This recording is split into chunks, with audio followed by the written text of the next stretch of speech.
தாத்தாவும் வந்தார்கள் போனார்கள். தப்பென்ன சரியென்ன எப்போதும் விளையாடு.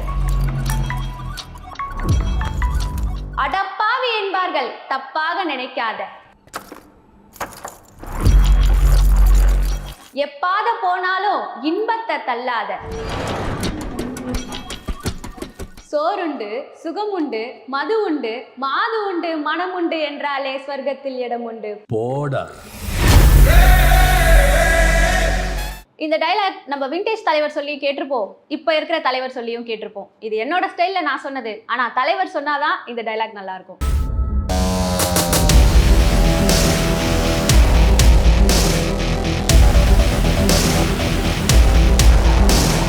இந்த அலப்பறலாம் எதுக்குன்னு பாத்தீங்கன்னா, நேத்து நம்ம தலைவரோட 171 டைட்டில் டீசர் ரிலீஸ் ஆச்சு.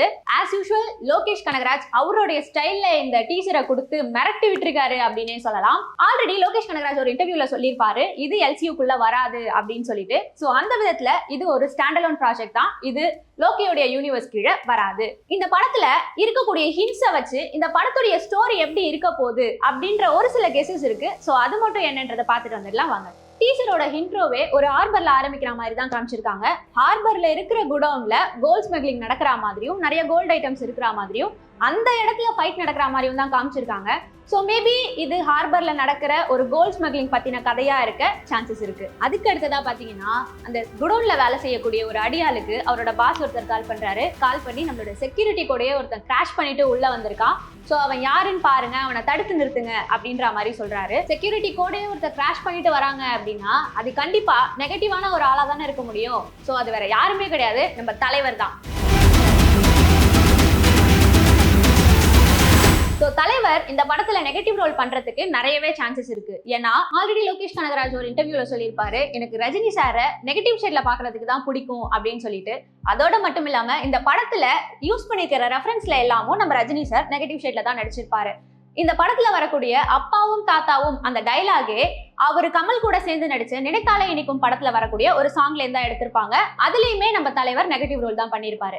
அதே டைலாக மறுபடியும் ரங்கா படத்துலயும் பேசியிருப்பாரு. ரங்கா படத்துலயும் அவருக்கு நெகட்டிவ் ரோல் தான். சோ இதெல்லாம் வச்சு பார்க்கும்போது நம்ம தலைவர் இதுல நெகட்டிவ் ஷேட் தான் பண்ணியிருப்பாரு அப்படின்ற மாதிரி இருக்கு. பட் வெயிட் பண்ணி பார்க்கலாம். இந்த டீசர்ல முக்கியமான விஷயம் என்னன்னா, இந்த டீசர் ஃபுல்லாவே பிளாக் அண்ட் ஒயிட்ல தான் காமிச்சிருப்பாங்க. ஸோ மேபி இது பாஸ்ட்ல நடக்கிற ஸ்டோரியா கூட இருக்கலாம் அப்படின்னு யோசிக்க தோணுது. அதோட மட்டும் இல்லாம இதுல ஃபுல்லாவே கோல்ட் ஸ்மக்லிங் பண்ற மாதிரி தான் காமிச்சிருப்பாங்க. அதனால கண்டிப்பா இந்த ஸ்டோரி கோல்ட் ஸ்மக்லிங் ரிலேட்டடான ஸ்டோரி தான் அப்படிங்கிறது இதை பார்க்கும்போது கிளியரா தெரியுது. இதுல இன்னொரு விஷயம் என்னன்னா, இதுல நிறைய வாட்ச் அண்ட் வால் கிளாக் தான் காமிச்சிருப்பாங்க. ஸோ வாட்சையே ஒரு சங்கிலி மாதிரி ரெடி பண்ணி அதே வெப்பனா யூஸ் பண்ற மாதிரி தான் காமிச்சிருக்காங்க. அதோட மட்டும் இல்லாம அங்க இருக்கிற வால் எல்லாமும் நிறைய கிளாக் இருக்கிற மாதிரி தான் காமிச்சிருக்காங்க. ஸோ டைம் ரிலேட்டடான திங்ஸை இதுல நிறைய ரெஃபரன்ஸ் பண்றதுனால மேபி இது ஒரு நாள்ல நடக்கிற ஸ்டோரியா கூட இருக்கலாம் அப்படின்ற மாதிரியும் கேசஸ் இருக்கு. இன்னொரு விஷயம் என்னன்னா, இதுக்கு முன்னாடி வந்த விக்ரம்லயும் சரி லியோலயும் சரி வில்லன் குரூப் தான் ஹீரோவை தேடி போற மாதிரி காமிச்சிருப்பாரு லோகேஷ் கனகராஜ். ஆனா இதுல ஹீரோ வில்லன் குரூப்பை தேடி வரா மாதிரி காமிச்சிருக்காரு. ஸோ மேபி இது ரிவெஞ்ச் பேஸ் பண்ண ஸ்டோரியா கூட இருக்கிறதுக்கு வாய்ப்பு இருக்கு. இந்த டீசர்ல இன்னொரு முக்கியமா நம்ம நோட் பண்ண வேண்டிய விஷயம் என்னன்னா, தலைவரோட கையில கூலின்னு ஒரு பேட்ஜ் இருக்கிற மாதிரி காமிச்சிருப்பாங்க. 1981ல ரிலீஸ் ஆன நம்ம தலைவரோட படமான தீல தலைவர் கையில இதே மாதிரி ஒரு பேட்ச் கட்டியிருப்பாரு. அதுல 786 அப்படின்னு இருக்கும். அந்த படத்தோட ஸ்டோரி எதை பேஸ் பண்ணி இருக்கும்னா, அவர் வெளி உலகத்துக்கு கூலியா வேலை பார்க்குற மாதிரியும் உள்ள அவர் ஒரு அண்டர் கவர் ஸ்மக்லரா இருக்கிற மாதிரியும் தான் அந்த படத்தோட ஸ்டோரி இருக்கும். அதே ரெஃபரன்ஸை இதுல யூஸ் பண்ணியிருக்கிறதுனால மேபி இதோட ஸ்கிரீன் பிளேவும் வெளியில நம்ம தலைவரை கூலியா காட்டுற மாதிரியும் உள்ள அவர் ஒரு ஸ்மக்லரா இருக்கிற மாதிரியும் இருக்கலாம் அப்படின்ற அசம்ஷனும் இருக்கு. ஸோ வெயிட் பண்ணி பார்க்கலாம் படத்தோட ஸ்டோரி எப்படி இருக்க போகுது, கதை எதை பேஸ் பண்ணி வரப்போகுது, நம்ம தலைவர் அதுல நெகட்டிவா நடிச்சிருக்காரா இல்ல பாசிட்டிவ் ரோல்ல தான் நடிச்சிருக்காரா அப்படிங்கிற எல்லாத்தையுமே வெயிட் பண்ணி பார்க்கலாம். முடிச்சிடலாமா?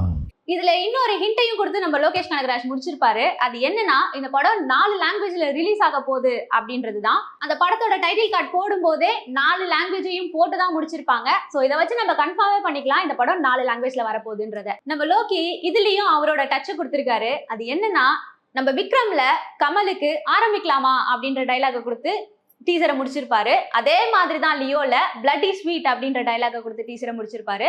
இதுல நம்ம தலைவருக்கு முடிச்சிடலாமா அப்படின்ற டைலாக கொடுத்து டீசரை முடிச்சிருக்காரு. மொத்தத்துல இந்த டீசர்ல நாம பார்த்தது 73 வயசு சிங்கம், மீதி எல்லாம் தங்கம்.